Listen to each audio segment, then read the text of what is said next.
Madalas na tinatanong sa aming mga music majors or kahit sa mga college students na nag-major sa arts ay may pera ba talaga dyan? Well, actually, if you're gonna think about it, of course, meron. Pero kahit sa aming mga music majors, napapatong din kami yan minsan. Also, considering the economy in this country we live in, of course, malabo talagang yumaman sa puro music lang.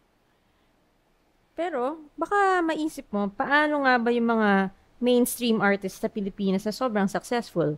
Ang big difference ng mga music majors at mga pop artists is the genre that they are practicing. Nag-aaral ba kami ng college for nothing?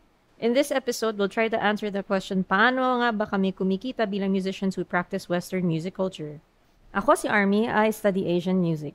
At ako si Mark, I major in choral conducting. At ikaw ay kasalukuyang nakikinig sa Musicast, ang podcast kung saan ating pag-uusapan ang mga katanungan at mga kasagutan sa buhay ng isang musiko ng bayan. So, kumusta ka naman ngayon, Army, di ba? Kasi parang lately natatawa ako. Nakita kita sa story ng ng isang IG isang personality na fina-follow ko sa IG. Sabi ko, sa Army yun. Kumusta? Ayun, okay naman. I think yung nakita mo was with Josh, no? Si Josh Tulagan. Ano yun, bassist yun. And baka gig namin yun or rehearsal. Uh-huh. So, ganun pa rin yung harang, I guess, for me. Gigs lang talaga. Recently, kami last weekend, nanggaling kami ng Negros sa Hinigaran for the Hinugyaw Festival. Wow, Negros. Kumusta sa Negros? Diyos ko. Sobrang saya pala dun. First time ko makapunta sa Hinigaran. And apparently, it's the oyster capital of Negros. So, wow. Solid siya. Parang, I guess, yun yung isa sa mga concessions nung work. Wow, ang fun naman. Ikaw naman, kamusta naman? Speaking of harang, as a conducting major, ano yung recent na conducting gig mo? Nakakatawa kasi parang every time na, di ba, sa College of Music, tatanungin kung anong harang mo. Pag sinabing voice major, of course, automatic kakanta. Guitar major, magtutugtog. Piano major, tutugtog din. Pero sa conducting, parang inisip nila, paano humaharang yung mga conducting major? So yung pinaka-recent engagement ko, kasi sa loob ng university, yung College of Engineering, nag-celebrate sila ng Eng Week nila, di ba? Tapos, yung Eng Week, parang activities siya, dami nilang ginagawa. And one of the activities doon ay choir competition. So, doon kami pumapasok. Hinire nila ako nung isang department, which is Civil Engineering Department. Tapos, yun, kinuha nila akong conductor ng choir na nila, a newly formed choir, by the way. Tapos, ayun, so, nagturo ako for 10 to 11 rehearsals. Wow. Tapos, piyesa ko pa yung ginamit nila. Like, nagpag-arrange din sila sa akin. So, dalawang piyesa yun. Tapos, ayun yung mga harang ko. Turo. Tapos, after ng turo, syempre, yung performance mismo, competition. At nalo kami doon. Yay! Yay! Congrats! Yan. Tapos, meron kaming upcoming gig sa UPSO. Pero as part of the UPSO chorus naman ako dito. Tapos, ayun, puro harang pa rin as usual. Pero itong mga harang na to, ito yung bumubuhay sa nag-feed ng aking soul. Tama. Ayun. So, kanina, nasagot mo kinuwento mo about yung gig mo sa Negros, no? Pero, kasi di ba parang recently, ano yung mga gig mo na sa tingin mo ay somehow related or close to your major as an Asian music major? Now, parang hindi pa siya pumapasok talaga. Pero syempre, like as an Asian music major, lagi ko naiisip yun. Yung parang, paano ko ba i-infuse yung Asian music sa ginagawa ko now? I'm able to do it in small ways. Pero kasi like, at least for me, parang gearing towards musicology, I'm very specific when it comes to anong genre yung gusto kong gawin at the moment.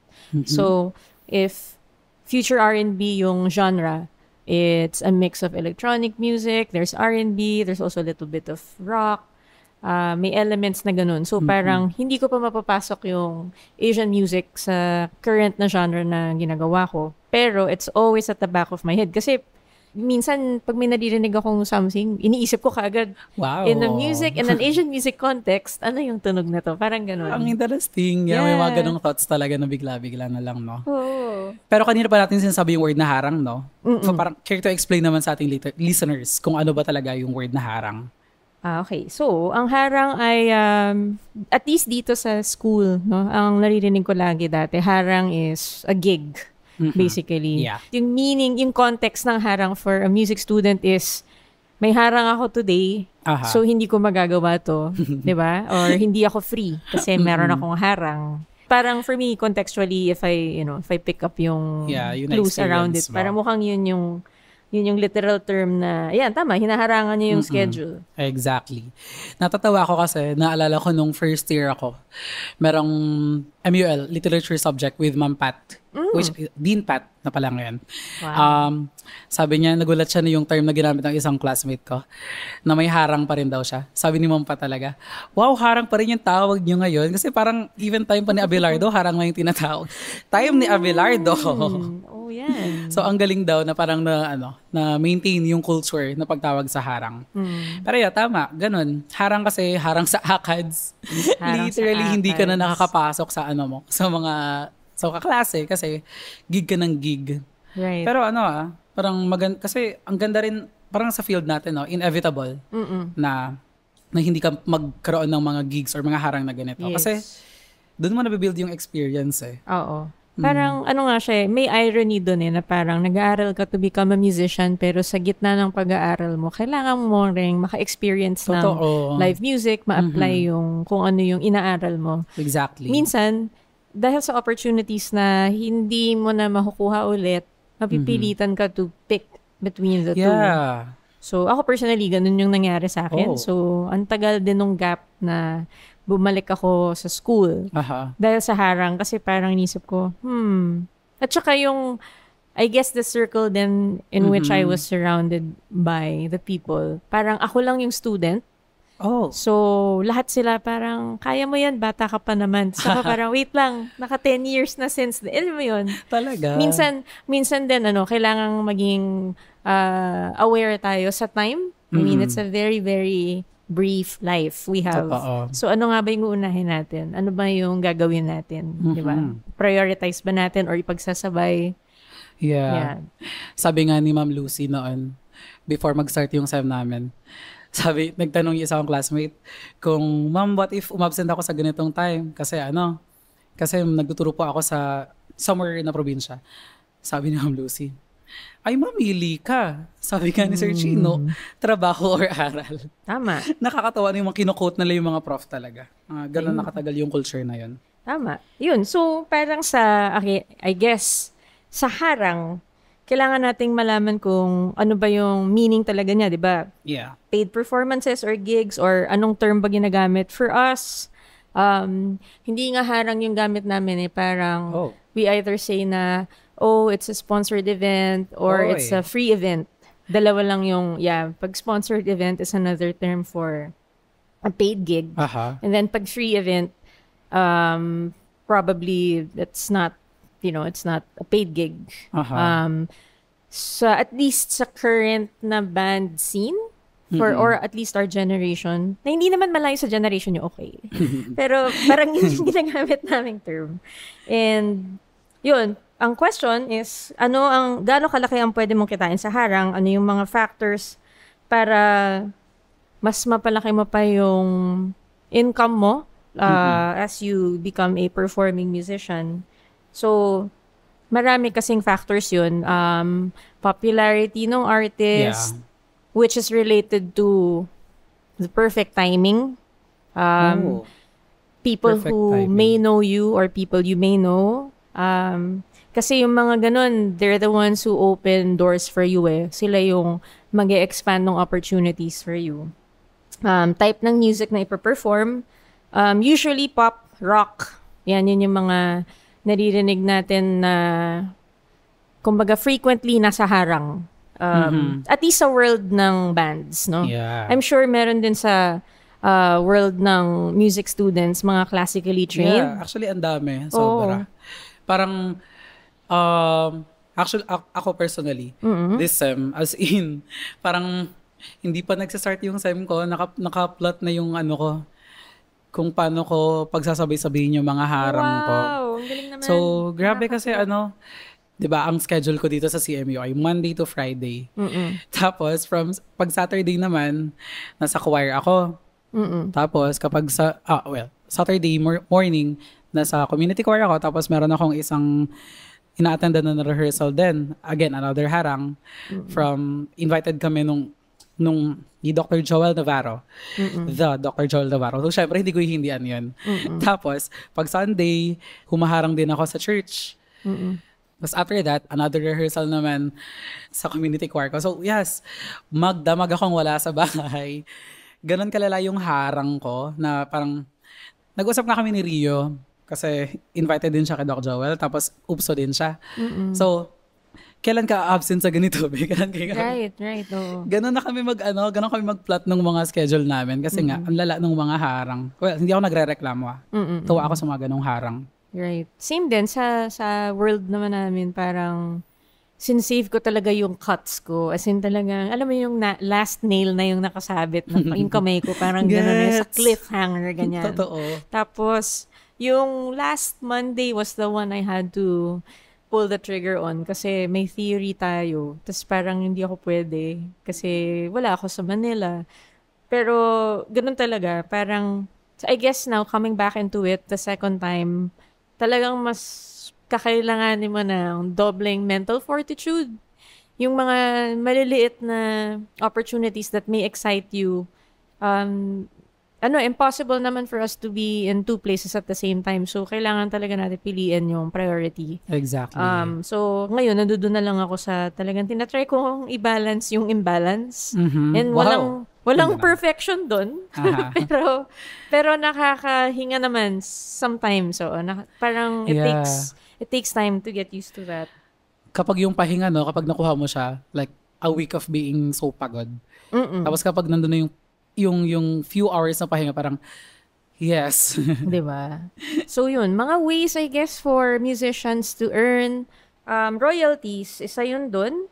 Ano yung royalties? Royalties basically is your songwriting royalties, your master royalties. So, I guess, dalawang branches yun, no? Yung master royalties mo, makukuha mo yun dun sa play count ng songs ninyo. Kung ano yung, gaano kadami yung play count. O. Pero, well-contested yan kasi talagang malaki yung disparity ng artist getting paid versus, I guess, the record label who may own the masters, no?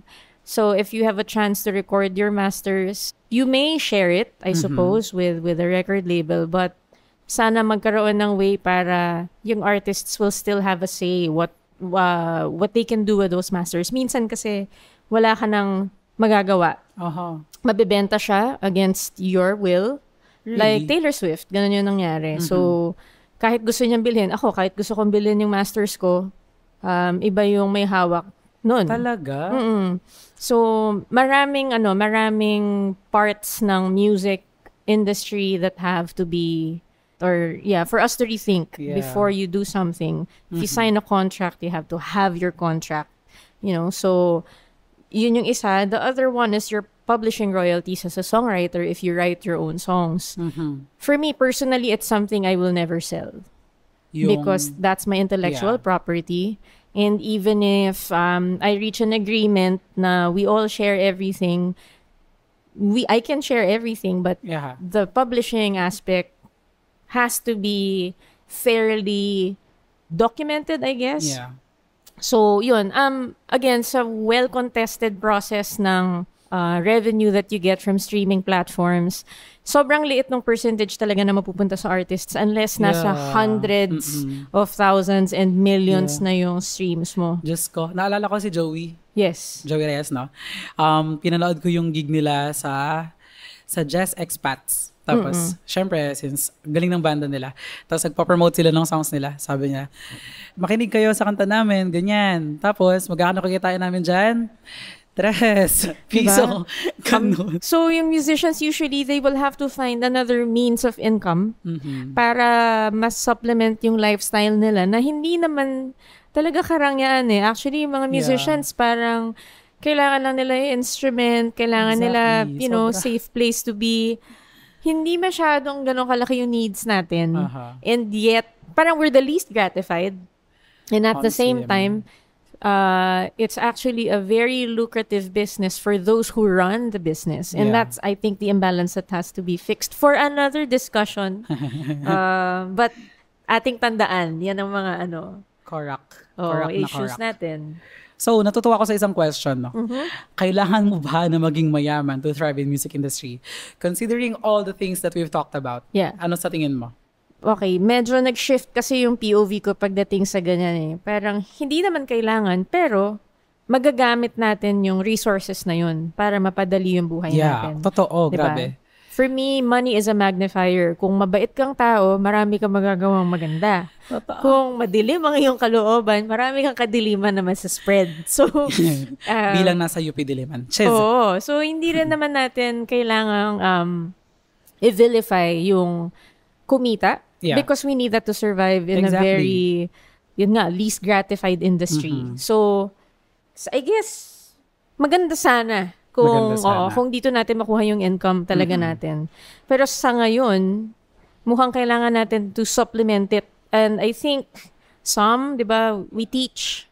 For some of us, we have to produce or write for others.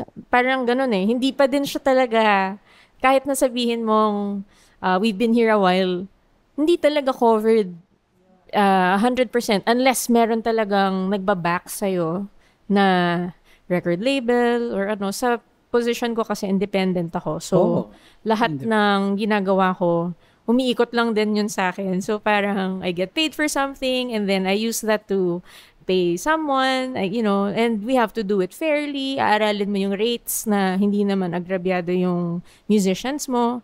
Mga ganong bagay. So, iba-ibang sistema. And I think, yun na lang yung silver lining. If you have control over your music or I guess your roving circus, no? That's what I call it, eh. Circus talaga siya eh. Kung may control ka dun, may mga things ka na pwedeng gawin ng tama na maaring hindi tama in a previous setup. Yeah, agree. Ang interesting na ang daming kailangang makonsider talaga. Pero parang ang bottom line niya pa rin, kailangan. Even in classical actually, sobra. Parang ano yung mga ano yung POV nun? Kailangan bang maging mayaman ka for classical music to thrive if that's your environment? Kasi ako, as a musician na nasa classical side ng music, no? Sa tingin ko, kailangan talaga eh. Kasi nung nagsimula talaga ako, napapansin ko na yung mga gamit, mahal talaga. Yes. Kahit yung pinakamaliit na gamit na kailangan mo. Kunwari, start ako pandemic. Nung nag-first year ako dito, bilang conducting major, kailangan meron ako pang video. So, kailangan maganda yung camera ko. Aside from that, kailangan maganda yung mic ko. Tapos, kailangan meron ako music stand. Diba? Ang parang napaka-basic ng mga bagay na yun. Pero gagastos ka at gagastos pa rin doon. Yeah. Parang napansin ko sa mga magagaling na mga classical musicians, nag-start sila ng bata. Meaning, may pera yung family nila to fund their craft. Parang nag-hire ng tutors, parang bibili ng instrument, tapos kailangan yung piyasa na tutugtugin mo, nakuha mo ng legal. Right. So, ganun siya kagastos. Hindi pa pupasok dito yung usapan na nung kapag college ka na, yung recitals mo pa. Yes. Parang yung mga seniors ko dito, Diyos ko, nakakaloka yung mga gastos nila.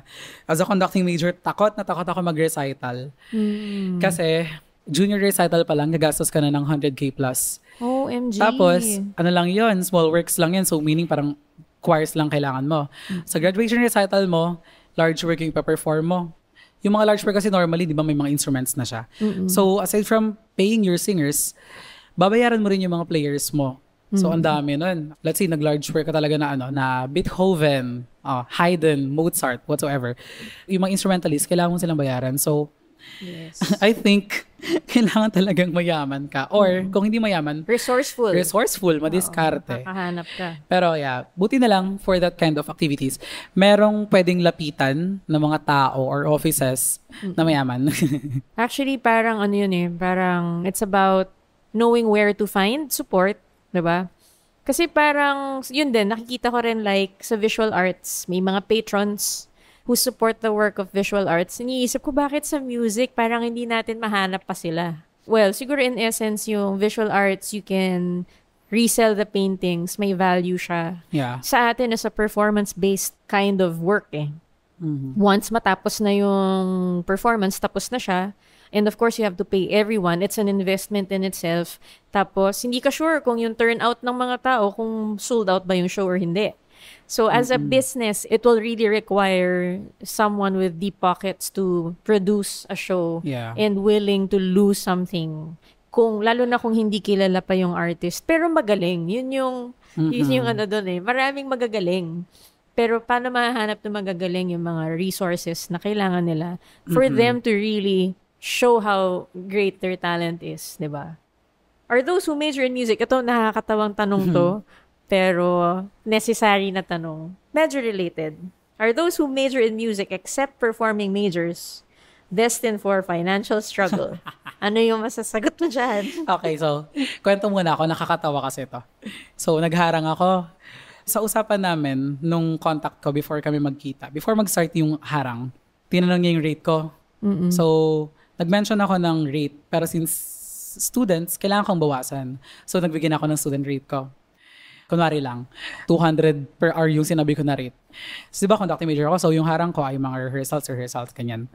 Tapos, sa rehearsal na yun, ang napag-usapan namin, aabot kami ng 2 hours or 3 hours. So, in our rehearsal, kung 200 yung pininize ko, hoy, hindi 200 hindi talaga 200. Nagbigay lang ako ng number. Kasi ang liit ng 200, oh my God. Oo, grabe naman. Anyway, so, let's say 200 per hour. So, meron akong 600 for a rehearsal. Ayan, tapos na yung rehearsal. Tapos, hinintay ko na yung bayad ko. Pagkabigay sa akin ng bayad ko, binigay lang yung rate ko for an hour. No! Tapos, tawang-tawa ako kasi miscommunication. Sabi ko, hala, bakit 200 lang yung binigay niya? Sabi ko, 200 per hour na 200 per rehearsal. Oh my God! So nag-sorry naman sila, naayos naman yung bagay-bagay, tapos nabigay yung dapat kong rate. Pero, what if hindi ako nagsabi? Yes. So, I'm destined for financial struggle.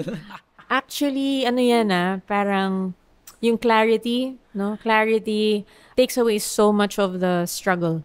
Nahihiya kasi tayo to talk about money culturally, no? Mukhang embedded in our culture to not discuss money. Kailangan din yung people that work with you in that same industry are aware kung ano na yung standard. Kasi nagbabago dapat siya. Pero magugulat ka kung magkano yung charge ng nag-arrange ng song for companies. Let's say like a company theme song, no? Jingles, ganun. Mga ganun, grabe nung nalaman ko yung bayad for them. Sabi ko, wag na kayong papayag kasi pag pumayag kayo na sobrang liit ng singil ninyo, ma-affect din yung industry, ma-affect lahat ng tao. So, it also happens in mainstream artists. Yung iba, to get monopoly, ibabagsak nila yung price nila. And in any industry, that's really going to hurt the industry itself. So, sana, fair kasumingil, and sana fair din yung people who hire musicians to pay what really is, worth the talent that they're asking for. Meron akong experience dyan. Actually, kanina, pinag-usapan namin to ng conducting teacher ko eh. Kasi, there's this certain program, wag na natin yung pangalanan. Parang ugaling nila culture pala nila, na every Christmas season, nag-hire sila ng choir for their program, for their show. Tapos, since this is a show na napapublish sa television, meron kang screen time. Tapos, sasabihin nila, wag na daw bayaran. Walang bayad kasi ang bayad daw sa'yo, exposure. Super loka kami doon. Kasi parang, nung experience ko to, maliit lang yung group ko. Sa singer pa lang ako nun. Pinakain na kami ng saging. No. Tapos, nakakatawa kasi yung certain program na yon ay may same experience with my conducting teacher nung dati pa. Sabi niya talaga, ito yung pinaka nagmark sa akin na sinabi niya kanina, wag kang papayag na tumanggap ka ng performance events or gigs na mga ganon kasi hindi ikaw yung natatalo. Yung buong industry yung natatalo. Yes. Kasi parang isipin nila, pwede naman pala mababa bakit ang mahal mo maningil? Yung ito nga, ganito lang yung single sa amin.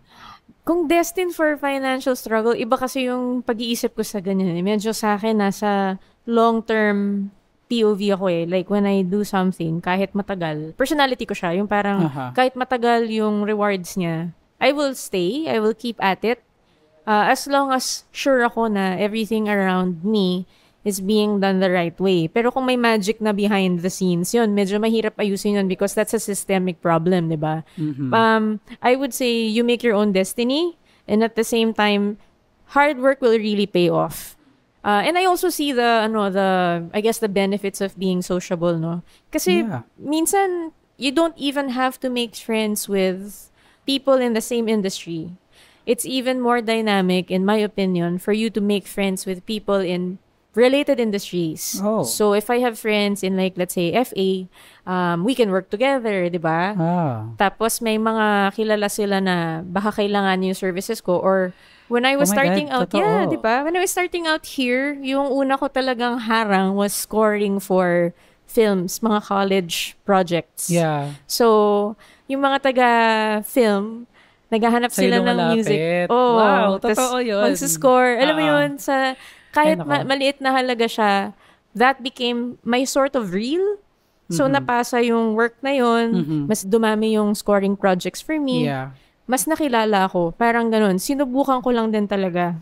Ang galing naman. Ang interesting naman. Oo. I think, diskarte siya eh. Kailangan mag-partner up ka with people. At that time, hindi pa ako ganun ka-well-versed sa softwares, no? Yeah. So, I partnered up with someone who was really doing it.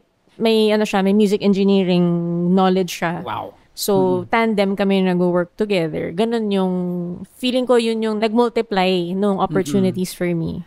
Yeah, agree ako doon kasi alam mo, may same experience ako. Alumni siya na compo major dito before. Hindi kami magkakilala. Nag-post lang siya somewhere and then nakita ko yung post. So, nag-inquire ako. Nag-meet kami. So, she's a composer. Tapos, I'm a conductor. So, automatic, mag-work yun. Piyesa niya yung kukumpas ko. Tapos, nakakatawa kasi yung kumuha sa kanya, college friend niya lang din from a related field. Taga-econ yata yun. Tapos parang yung econ na yun, nag-work na siya ngayon sa City Hall nila. Tapos yung City Hall, kailangan ng ganitong performer. Ayun, di ba? Nakita mo yung pag-connect-connect. Yes, so, yes. Tama yun. Mas wise nga na mag-build ka ng relationship with someone na related sa field mo. And once you have those opportunities, you can open doors for people in your community, which is the music community. So, kung kunyari, kailangan ko ng guitarist, syempre, kahanap ako ng person na magagawa yun. So, exactly. parang ganun yung, I guess we have to be open to different scenarios for us to be able to supply our needs financially so we can support our own projects, things like that. So, wag tayong mahihiya, I guess. Yeah. Ngayon, lalo na networking is, super simple. We have social media. Siguro, what also matters is a very authentic way of networking. Hindi rin na parang may kipagkibigan ako para magkaroon ako opportunities. Yeah, Hindi naman sa ganun. Oo. totoo. Kasi magkakaamuyan din yan. Makikita mo rin yung mga tao na talagang bukas yung isip nila, yung loob nila, may things in common kayo. It's Parang, better to work that way. Diba? Papasok pa rin talaga yung like common denominator niya, music. Yes. Talaga. Sana ganun. And which is related to the next topic or question na kailangan ba nating makisakay sa mainstream music for better and bigger opportunities? Well, paano yung mainstream music muna? Kasi ang lawak ng scope niya, no? Pero kung makikisakay, kasi sa field ko, paano ba? Hindi ko ma-explain. Siguro, instead of playing classical music, string arrangements pero pop songs. Yeah, actually, oo, totoo. I remember, there's this one experience na nangyari sa akin before ako mag-College of Music. Nag-a-arrange kasi ako ng songs before pa. Tapos nag-arrange ako ng Beer by Itchy Worms. Oh. Kaya, for choir. I Okay. posted it on Twitter. Tapos, nagulat ako, nag-boom siya sa Twitter, like, hot talaga. Na-acknowledge, napansin siya even ng Itchy Worms. Tapos nila Jugs. Kinote tweet nila, ang daming nag-approach sa akin, ang dami kong naging gig bigla. Wow. Nagpa-arrange, binili yung pyesa, nakakaya kasi ba't nila bibilhin? Hindi ko naman rights yun. So, binigay ko na lang kasi as a budding artist, di ba? Yeah. Budding. Charet. Wordplay. Tapos, ayun, parang naging path siya para magkaroon ako ng maraming opportunities. So, yeah, I think at some point, kailangan mong sumakay doon. Kasi when you say mainstream, di ba, ito yung tinatangkilik ng mga tao. Yes. Oo. And, syempre, sino bang makikinig sa music mo? Yung mga tao. So, for me, kailangan din. Pero pwede rin namang, aside from makisakay ka, pwede mong isabay yung goal mo, yung personal goal mo. Ako, personal goal ko, magturo. Right. To teach my music sa mga tao. Yes. So, let's say, sa program ko, include ko yung beer para matuwa yung mga tao. Tapos mag-i-include ako ng music from the period of Baroque para, ganito yung music dati. So, di ba, parang they coexist. Tama. Ano rin iniisip ko din yan parang, siguro for projects, no, there are projects that are really easy for you to do because it's familiar to you versus mga very mainstream projects na hindi lang ako personally sanay, no? So, sa akin yung gauge ko simple, if it can make me sleep better at night doing something, yun yung pipiliin ko. Kasi parang may time na pwede mong piliin yung isang project because of the magnitude of exposure and, the opportunities that it could present. But at the same time, kaya ba ng mind ko na gawin yung something na yun? And years from now, how will that impact me? If it won't matter in 3 years or 5 years, I think it's okay to do something. Ang ganda naman ng mindset na yun. Kailangan natin pumasok dun sa mga fundamental questions Are we happy doing this? So, a good balance, diba? And I guess it's also time to stop discriminating mainstream from classical. But at the end of the day, they're both music. And as long as, people are paid well, people are happy, we're creating out of our love for music, siguro yun yung magandang basis. Exactly. Super agree ako dun. So, last question, no? Mm-hmm. Do you agree that most musicians will never earn a living playing music, no matter how talented they are? Sobrang controversial nung tanong, pero ikaw, kailangan. Sige, ikaw, anong palagay mo? Ako, hindi ako naniniwala. People love passionate people. So, if you're passionate about what you do, you will be loved by people. Yung talent mo and your passion, pag nag-fuse sila, may babalik at may babalik, diba? I don't agree that most musicians will never earn a living. Right. Ikaw. I would never use the word never, especially when it comes to passion. Kasi parang the synonym of the lack of passion is the word never. If you think about it. Di ba? Parang pag passionate ka, ano ba yung makakapigil sa'yo? Ang makakapigil sa'yo is if you don't do it. Yeah. Right? And that's the word never. And I don't think they should be mixed into the same sentence, no?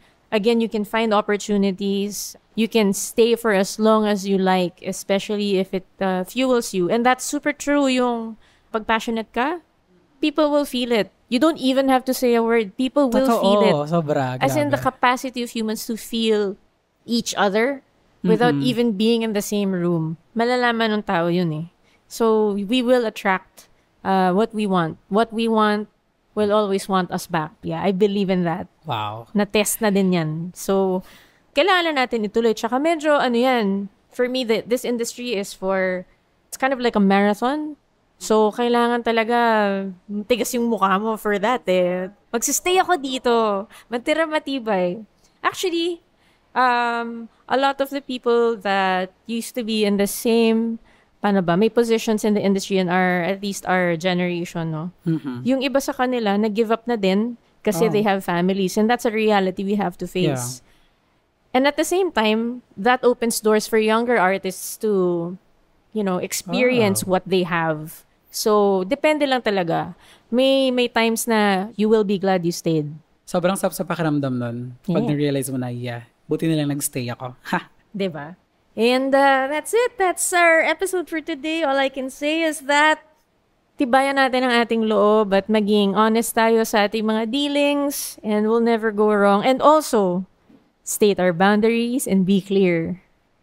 Thank you guys for listening to today's episode. We hope that you got something profound from our life stories as struggling musicians. So, magsama-sama ulit tayo sa ating next episode. Again, we are the Musicast. Hanggang sa muli. Bye-bye!